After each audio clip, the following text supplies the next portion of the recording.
Hi guys, Mark with Custom Dynamics. Today we're going to do a new install with something we haven't really done before. We got some hard parts. These are some axle end caps we've got coming. So this will be a real quick, easy install. We'll go over that here real quick on this Lowrider S. So let's get after it.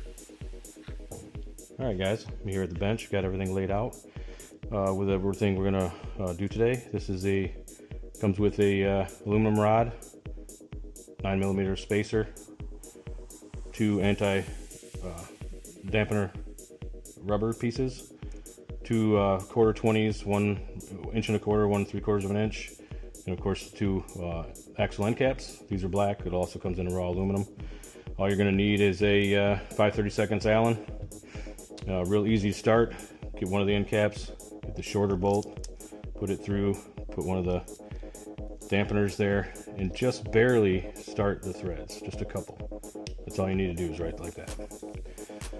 Then you get the other side ready. You get that, put the screw through, spacer, the vibration dampener rubber, get that ready. Now what we're going to do, coming to the bike here on the left side, just going to feed it through. Again, make sure you only got a couple threads on there. Push it through there.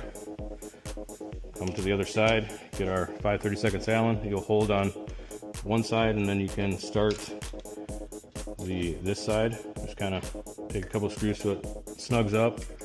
You can do the same on this side. Get a ratchet if you have it, or however you're doing it, Allen, whatever. And then we'll just snug them up. Just like that.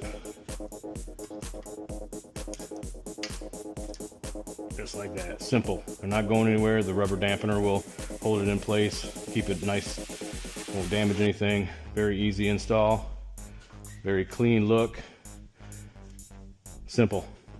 You can pick these up at your local dealer, and of course, customdynamics.com.